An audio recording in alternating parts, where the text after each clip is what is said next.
Alright, so if anybody was wondering, is this bike fast? Yeah, it's fast.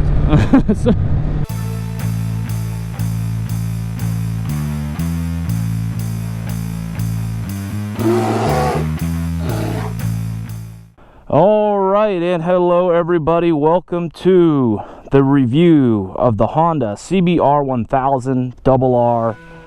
Let's check it out.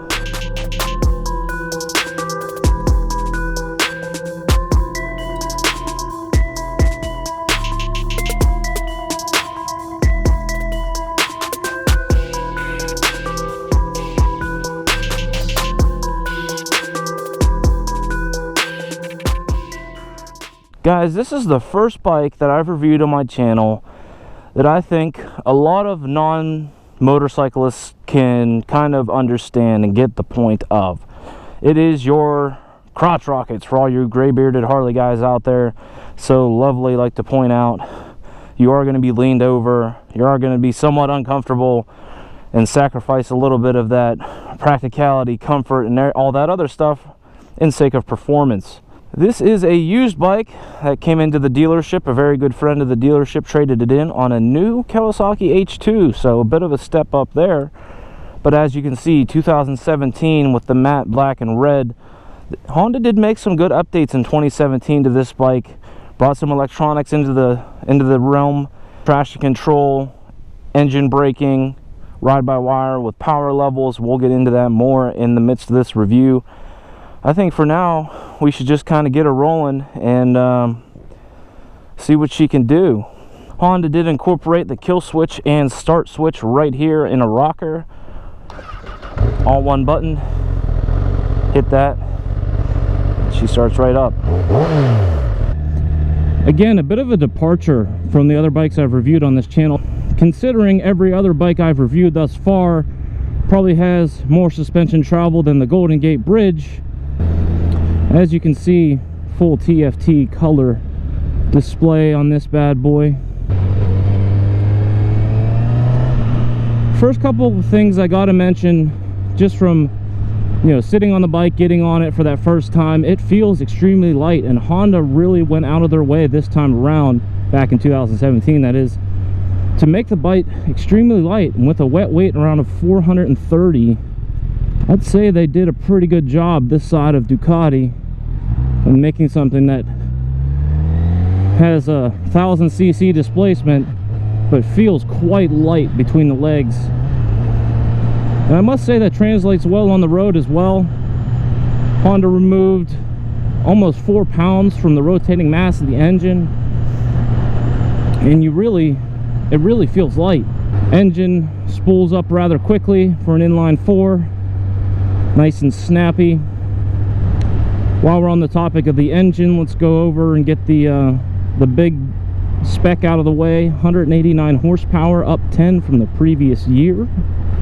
And listen guys, when we live in a world of super bikes with well over 200 horsepower, 189 doesn't sound like much, but realistically it's more than enough for any sort of street use whatsoever. Most riders are not going to be able to even come close to using all of it anyway. Incredibly smooth, I must say. Especially the clutch feel on this with the engine and the gearing. That initial kind of pull away with that clutch engagement is super smooth. No hesitation, no weird bucking issues or anything like that. Buttery smooth. And I'm on power level number 1 right now, which is the most aggressive. There are 5 power levels. If you ask me, that's about too many power levels. Realistically, for my personal preferences, you really don't need 5 power levels. You could easily get away with 3. Have, one full bore, full balls to the wall. Have another, everyday touring, and have one for that proverbial getting stuck in the ice storm or whatever, kind of super toned down. On that topic, I'm not the biggest fan of changing the way that the throttle inputs I kind of like a consistent throttle feel, so you know, I can kind of train my wrist and kind of know at what angle and how sharp my wrist, you know, turns and what to expect out of the bike. I'm not the hugest fan of throttle by wire for changing throttle settings and all that stuff. I mean, I get it, especially when you're dealing with this much power. You don't always need the full rip. Like I said, I have it on power level 1 right now, and I've kind of left it there since I've left the dealership. Speaking of which, traction control level 2, engine braking level 3, as you can see on the dash there, if you can see it. Yeah, this setting right here has been working fine for me thus far in the nice dry weather we've been having here in Pennsylvania. And I say that kind of sarcastically because we've been getting hit really hard lately with a ton of rain, flash flooding, and that kind of stuff. So for these past couple dry days, it's been kind of nice to get out and ride a little bit. Let's go back to talking about what I meant earlier with, again, this is one of those bikes. It's a CBR 1000 RR, double R, whatever you want to call it. I think a lot of people, when they see a bike like this, they instantly get it. Oh, it's a crotch rocket. It's a sport bike. Oh, it goes fast. You know, there's not really much explaining that needs to happen there. Maybe something like an adventure bike or the Hyper Motard, for example, or something like that.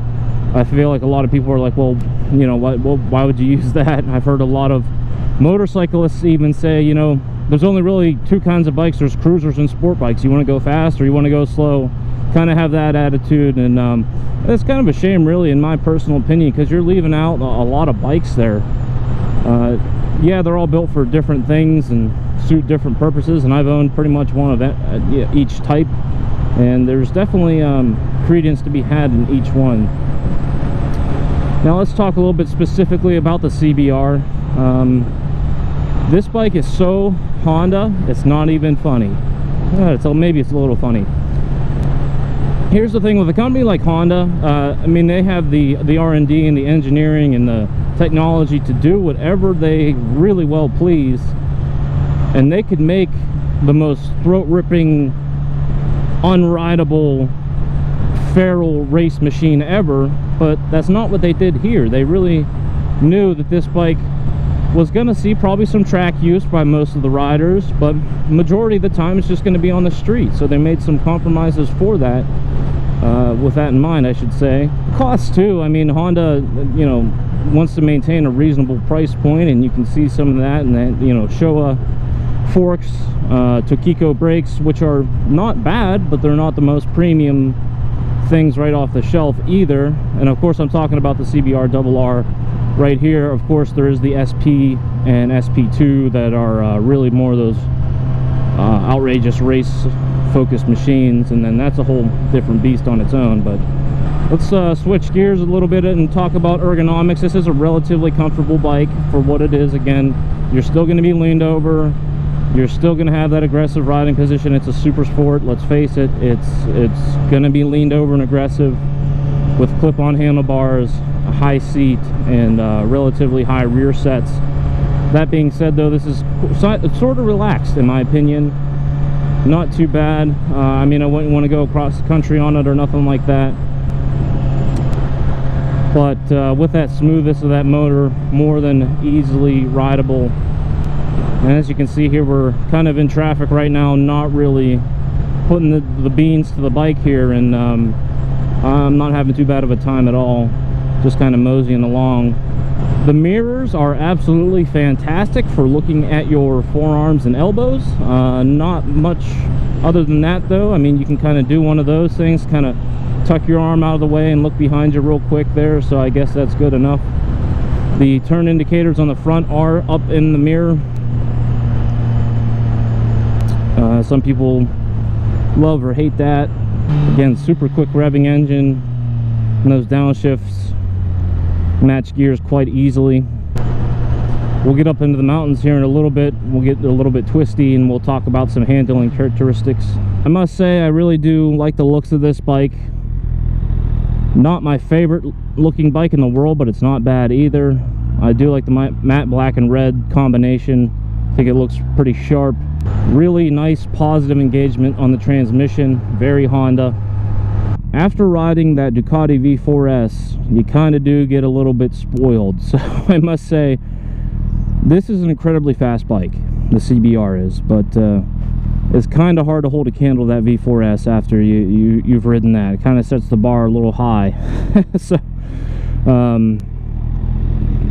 and I totally get we're in a totally different price range where, you know what I mean, it's almost not comparable. But when you have that frame of reference, it's a lot to match up to. We've got a group of Harleys right there. Of course, only a third of them wave back because I'm on a crotch rocket, one of those damn sport bikes. Yeah, it's just hilarious. I mean, people really do judge you based on what kind of bike you're on at the moment, and I think it's great hilarity, because I ride every type of bike that there is. So if I roll into a gas station on this, people instantly think I'm one type of person, and I roll into the gas station on my VMAX, or, you know, my Harley Davidson Softail Night Train that I had, it's just a totally different attitude and approach to you. It's kind of funny.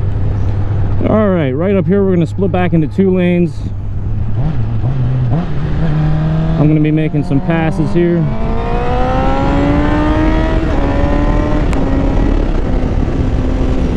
And we'll talk about some handling. I don't know how bad the wind noise is going to be.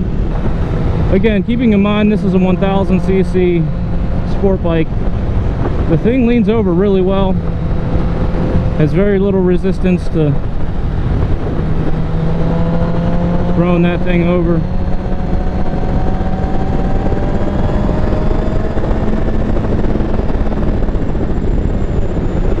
And no, I'm not going to go too crazy or nothing on this ride today.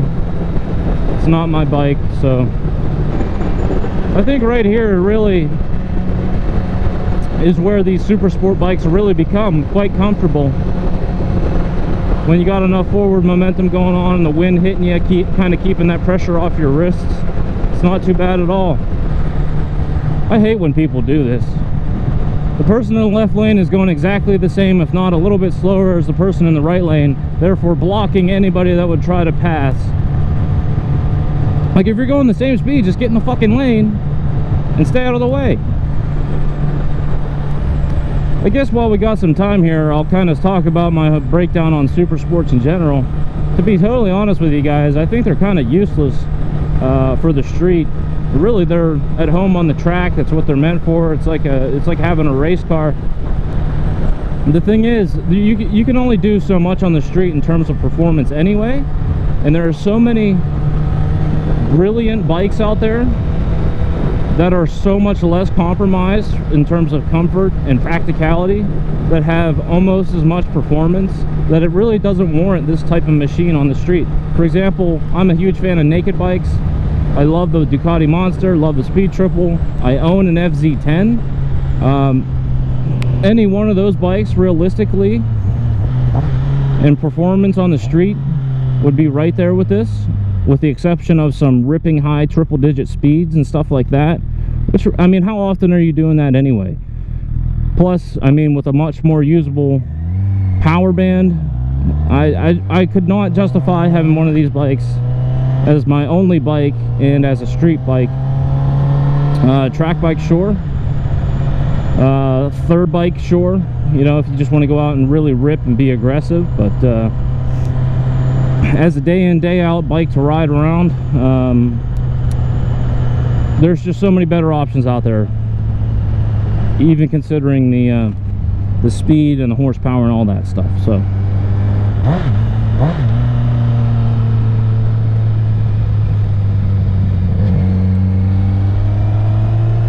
one comment I'll make on the handling characteristics of this particular bike is I am not super confident in this front end at all, whether it's the suspension or whether it's that front tire that we got on there.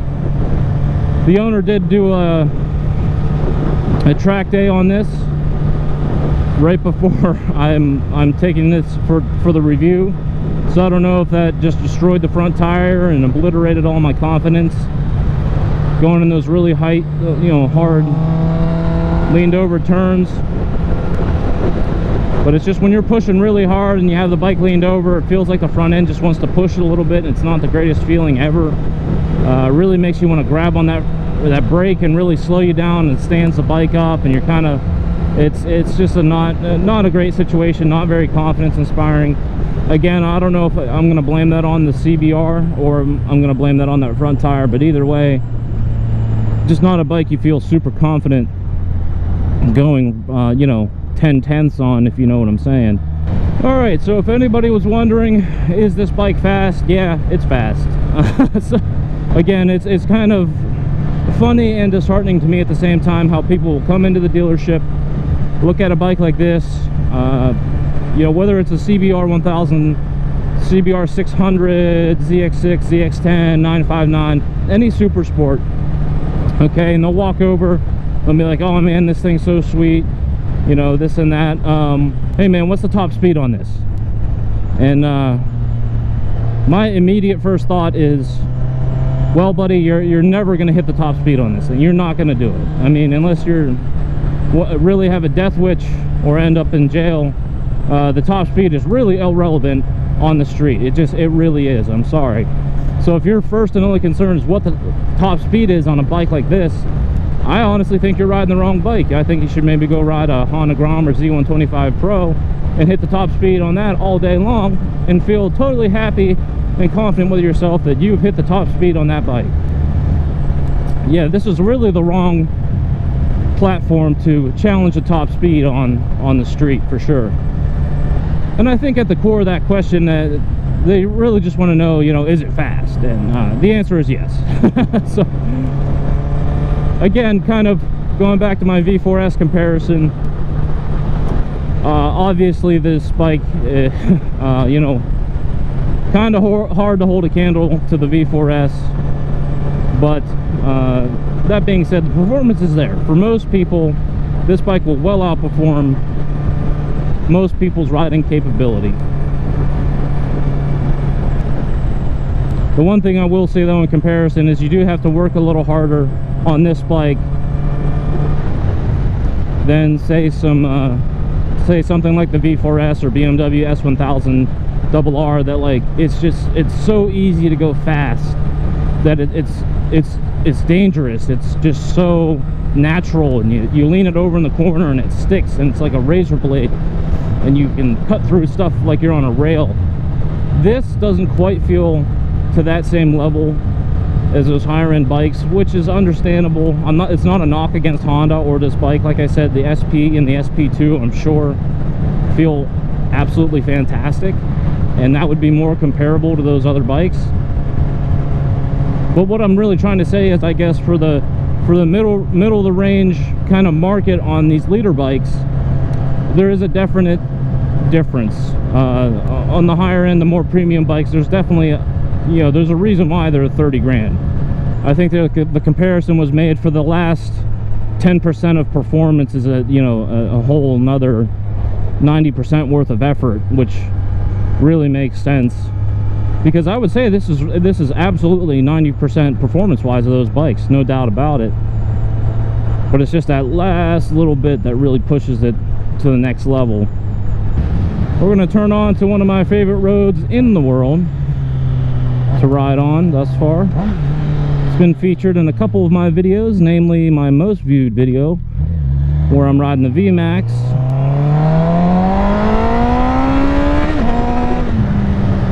and my Triumph Scrambler 1200 review. You guys saw the flashing on the dash there.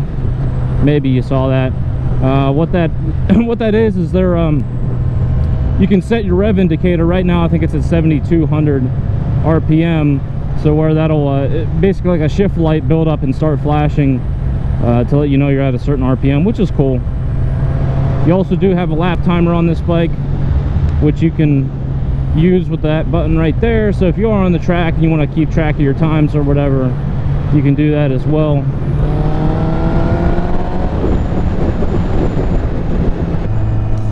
In summary, I must say the CBR 1000 RR 2017 vintage, it took me a little while to get used to it. Really, there's some bikes that I've gotten on and it was so natural and I felt like I've been riding them for 10 years.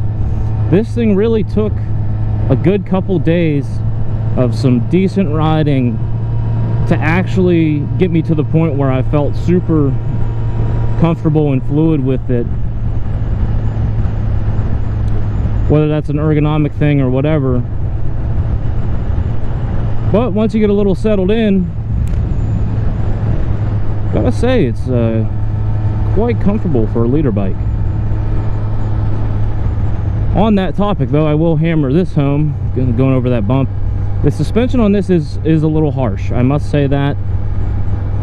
Now I realize why it's harsh. I mean, you want it to be good and solid, you know, to hold you up on the hard braking and hard accelerations and all that good stuff. But I have ridden higher performance motorcycles with much more compliant suspensions. So yeah, this is what you do on a 1000cc sport bike. You sit behind people in traffic and wish you were doing something else right now. Look at this beautiful curvy road. Could be tearing it up. Alas, we're going 40 miles an hour. Alright, I will take this opportunity to show you guys this. I did remark how smooth the engine was and everything. Hopefully you can see we're in 6th gear. I'm going to take it all the way down to about 25. Look at this.